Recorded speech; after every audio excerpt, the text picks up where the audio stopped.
Sean Payton, head coach of the New Orleans Saints. What's with this Saints Happy podcast? This has to be the worst Saints podcast in the world. Ralph can't say anyone's name right. Andrew doesn't know football. Everyone has a hard time listening to Dave. And is Kevin even there tonight? The audio with this podcast, my God, the audio, it's painful. All right, everybody, welcome to another edition of Saints Happy Hour podcast. We got some technical notes today. Hurricane Nicholas wiped out my internet, so I apologize for the audio. But we have Thomas with us. He's doing more full-time stuff with us now, so he saved the day. He's recording this video, audio. He's going to cut it up later. So we're doing the best we can, Andrew. Tropical Storm Nicholas, he got us. This show is free to pay to everyone, but patrons, they got it on Wednesday. Everybody else, you get it on Thursday. We're going to talk about Andrew's grades. You should become a $10 patron, and you get Andrew's grades every single week. He eats the tape. He's grading the Saints. It's amazing. You get the written version. You get this podcast version. So if you're thinking of joining, join. It's $10 level plus. My wife will send you a booze bundle. It's amazing. You should do it.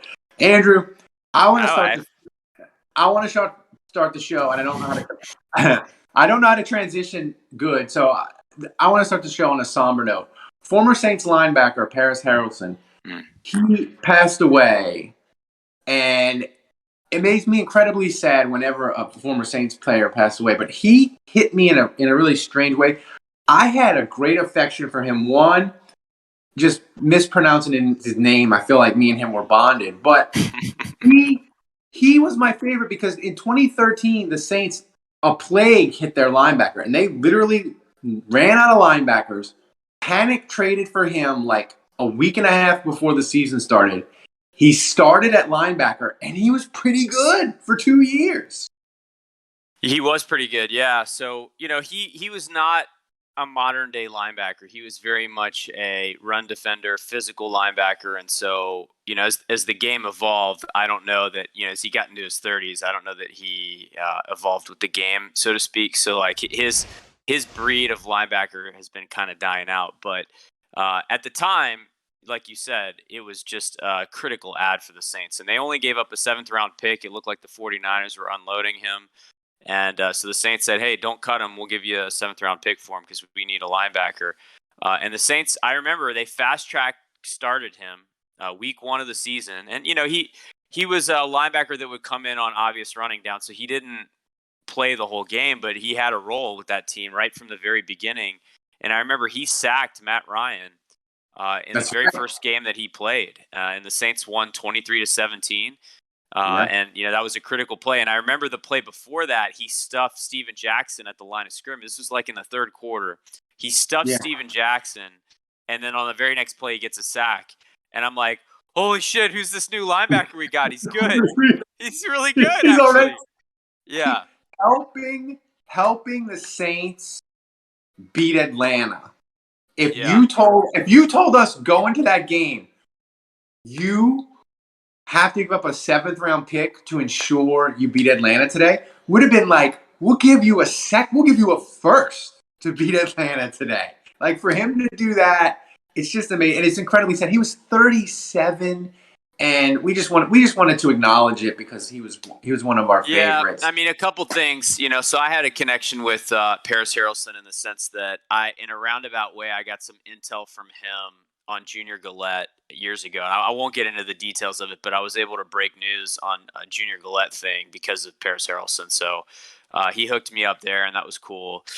He was a great guy. Like, you hear any of his former teammates talk about him, and they had some things to say. And I texted some of his former teammates, and I found out that it was a brain aneurysm at 37 years of age. So that is completely tragic, and you don't know,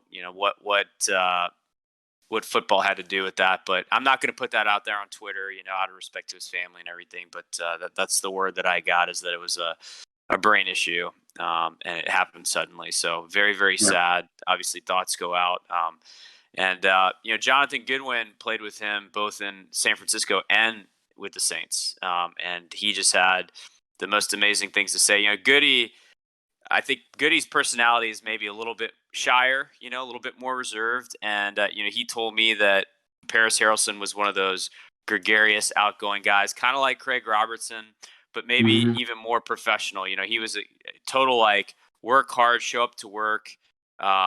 Teammates loved him. And he just said he was one of those outgoing guys that was super cool with him throughout his career.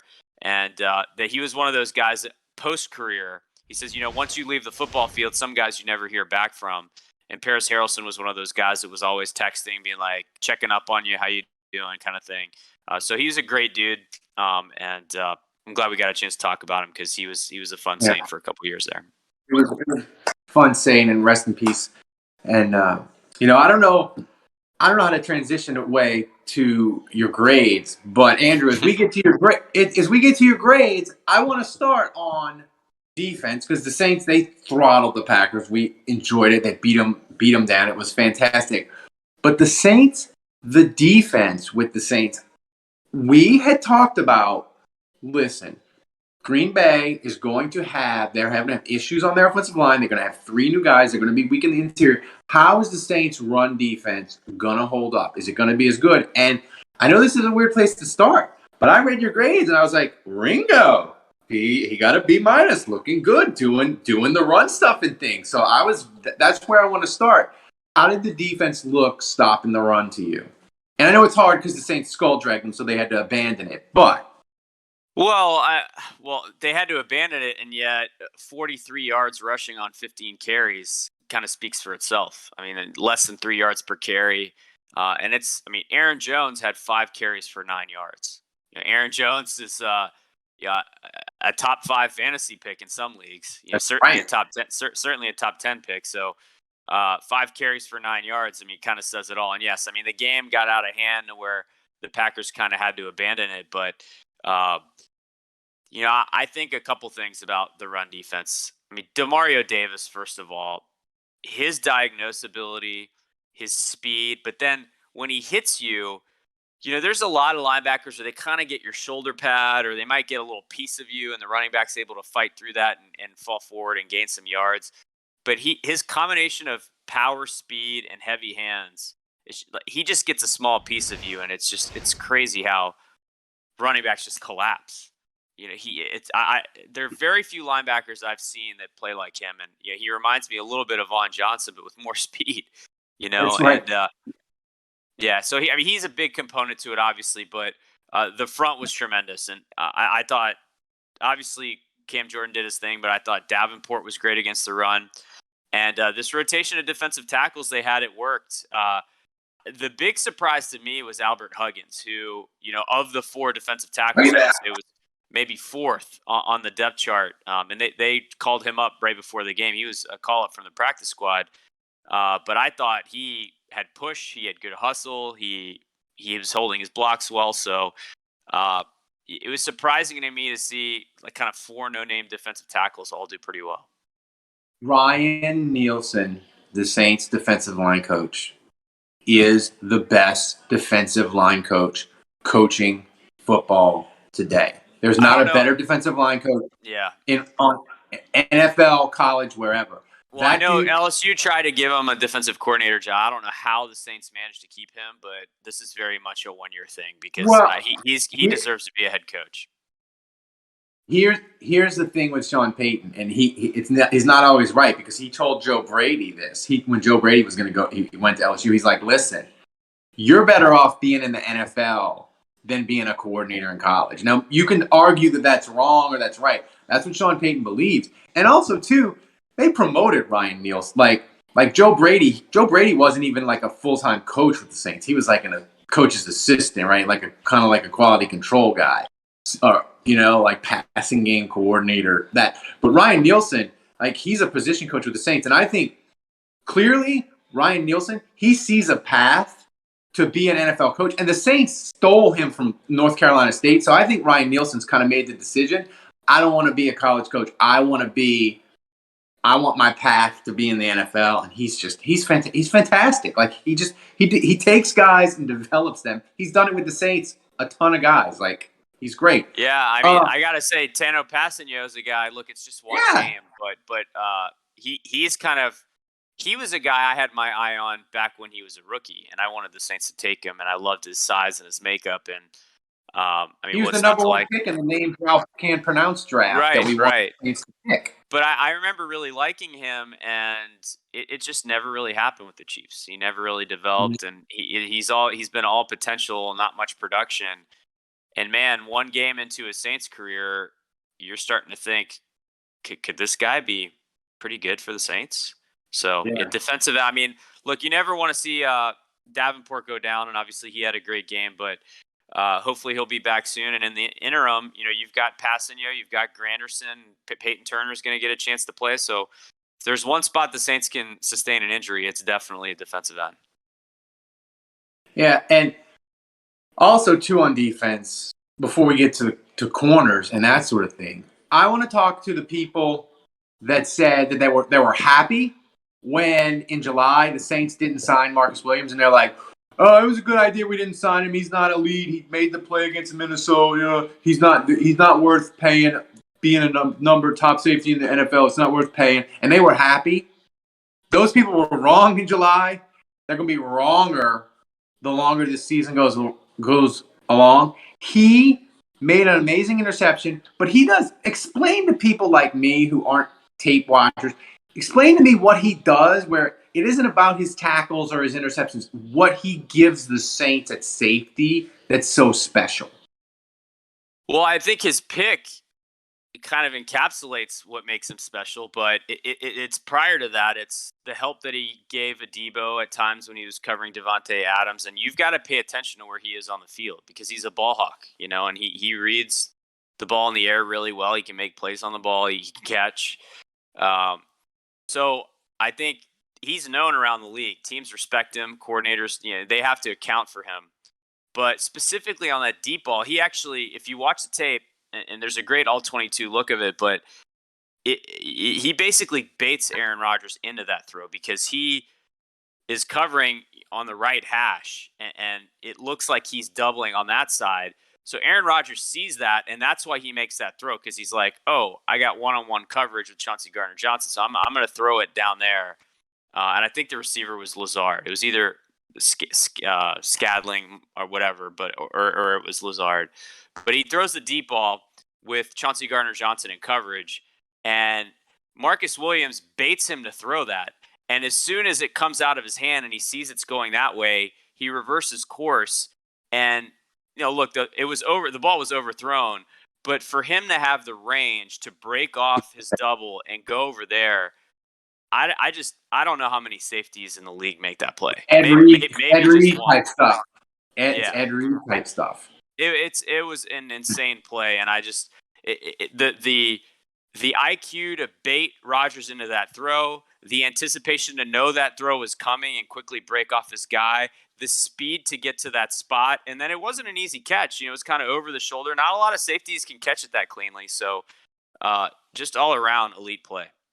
I forget what podcast I was listening to yesterday, but it was because I was binging all our Saints happiness.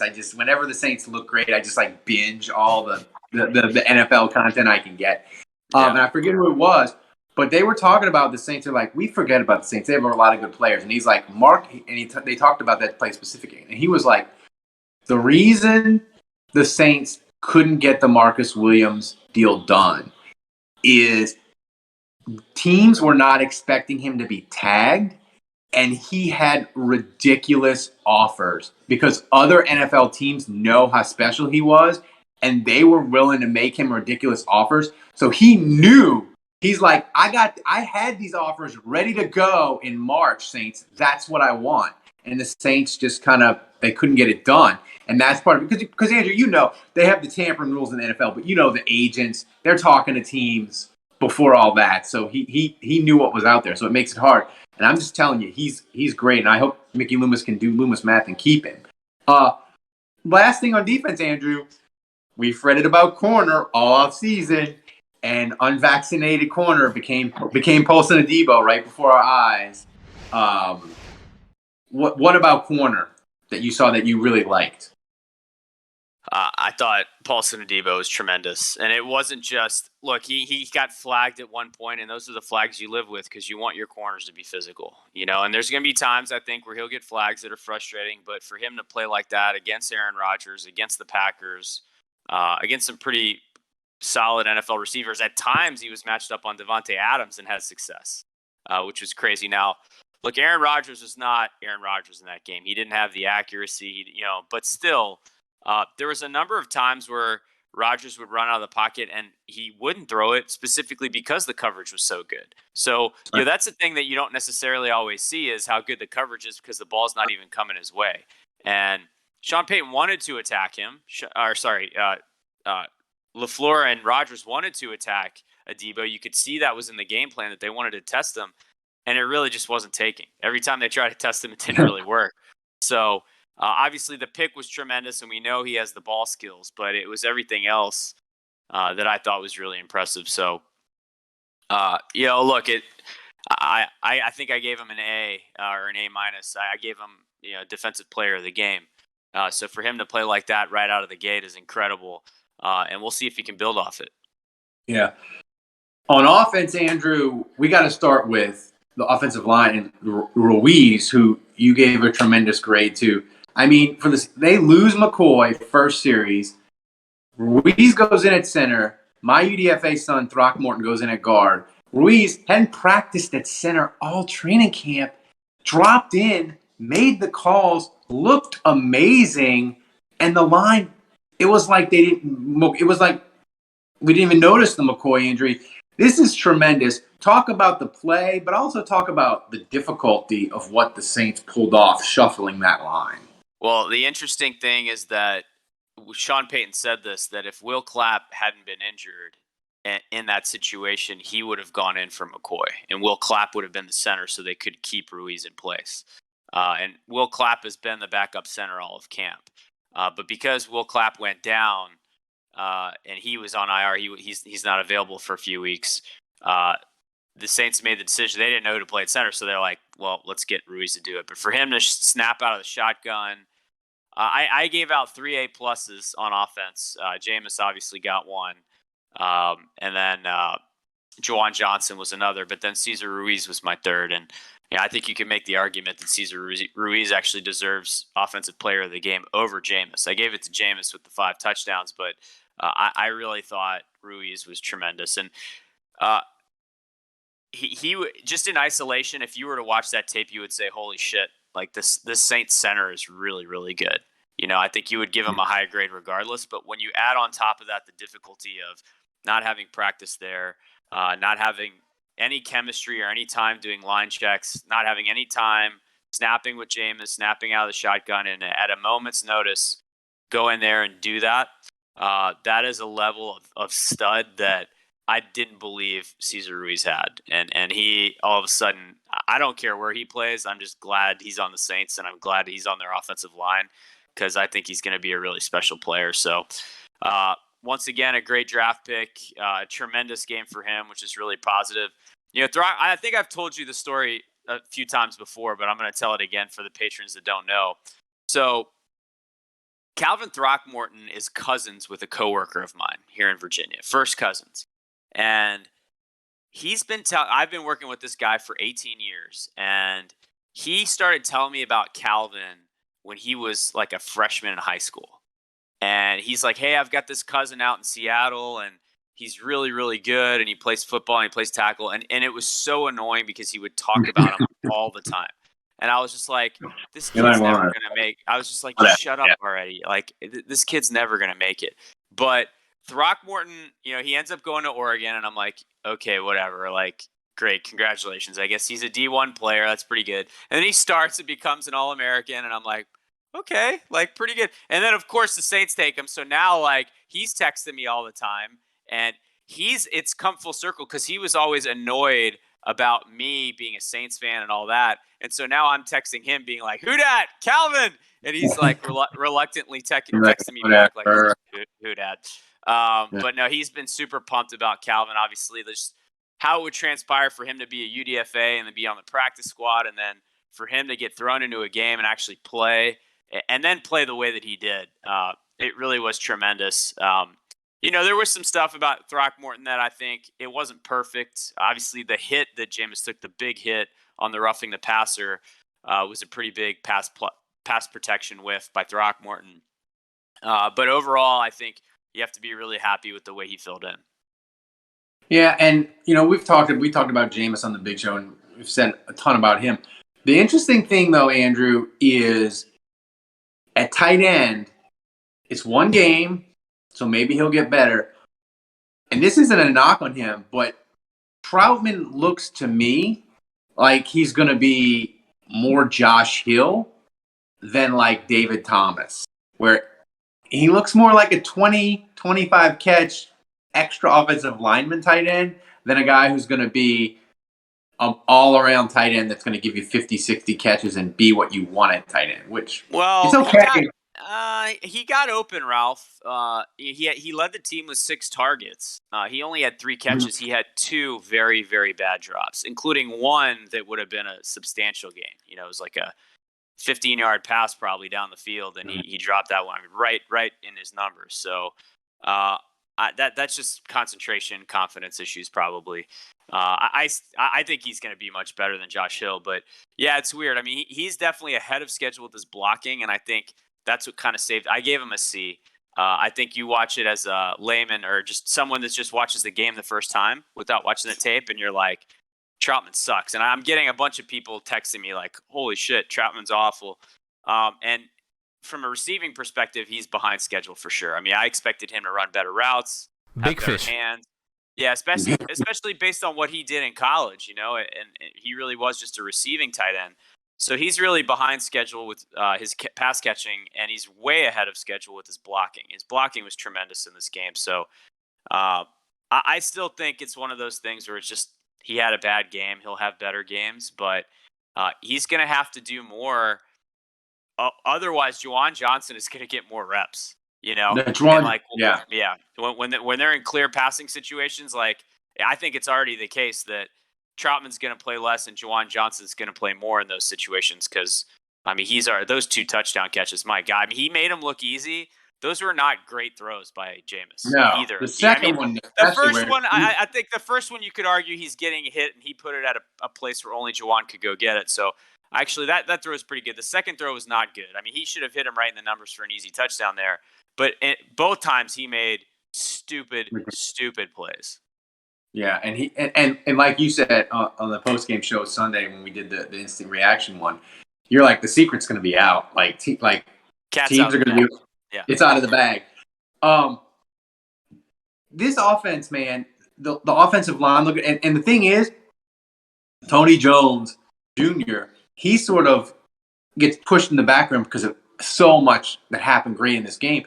But Andrew, we saw what he did in the preseason translate 100% to an actual game that counts.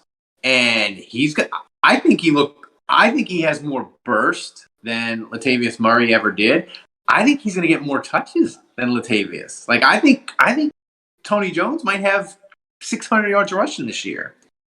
So this is kind of a useless analytic nerd stat, but I did see a stat out there that Tony Jones was the second fastest to the line of scrimmage of any running back in the NFL this week. Measuring all the running backs, he was the second quickest to the line at about 2.5 seconds. So dude's quick. Now, the slowest guy was Melvin Gordon, and he had like the most yards of any running back. So like that just goes to show it's a trash stat. And Le'Veon Bell in his prime was certainly probably one of the slowest as well because he sets up his blockers well and all that. So it's not just about quickness to the hole, but certainly it helps. And Kamara, by the way, was number 4 on that list. So both Saints running backs are quick. But Jason Klein gave me some grief. He was mad about my grade on Tony Jones. I gave Tony, I think, a B, but he was like minimum B+, A-. But I agree with him. I was probably too harsh on him. But he ran well. Vision appeared spot on. This is Jason saying this. I agree. And he's more of a load than Murray.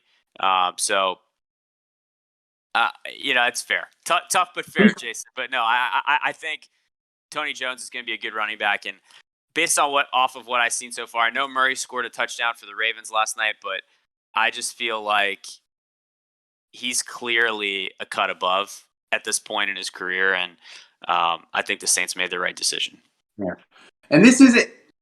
Because the Saints win 38-3, I don't want to be negative, and it's not really negative. It's just sort of a statement of fact. Is they signed Kenny Stills to the practice squad. The practice squad's different now. We used to think of the practice squad as just a bunch of developmental UDFAs, but now it's not, because it's like a real sort of farm team or whatever, because you can shuffle guys on and off 3 times. Yeah.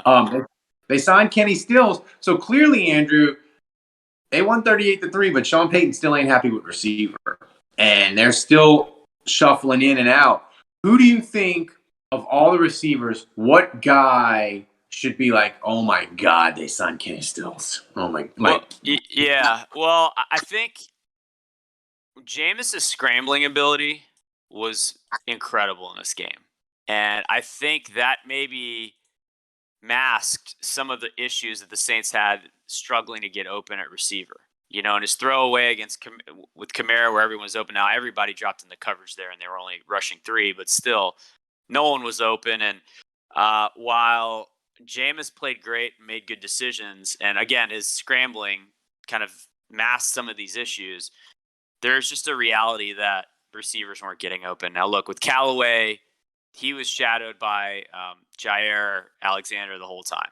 And so it was going to be tough, I think, for him to get open. That's, we're talking about a premium cover corner going up against the UDFA. I think we have to remember that Callaway, while he's a good player, I don't know that he's built to beat guys like Lattimore consistently, right?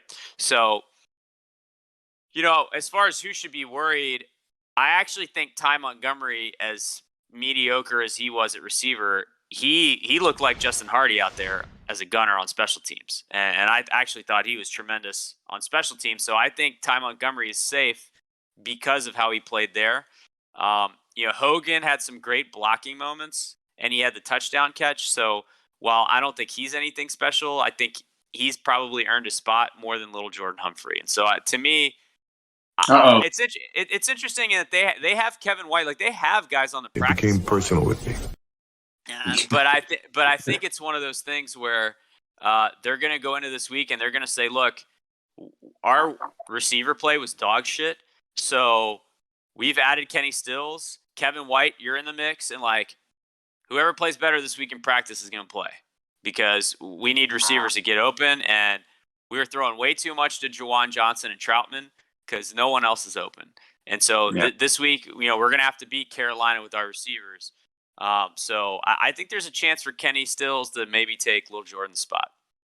Yeah, so we'll see. Guys, you should become a $10 patron so you can get this podcast early. As a patron, you should become a $10 patron so you can read Andrew's written grades, which are amazing. He does them every week, every play, grades it all. It's the must read on Monday morning if you're a Saints fan. So, guys, thanks for Thomas for saving us, because I didn't have internet. Thomas came to the rescue. He's going to be doing amazing work with us going forward. Thomas, amazing work as always, guys. Thanks for supporting the show, and we will see you again tomorrow. Thanks for watching the Saints Happy Hour. Subscribe to our YouTube channel, then find us wherever you get your podcast, and finally, go to saintshappyhour.com and become a patron of the best Saints podcast on earth.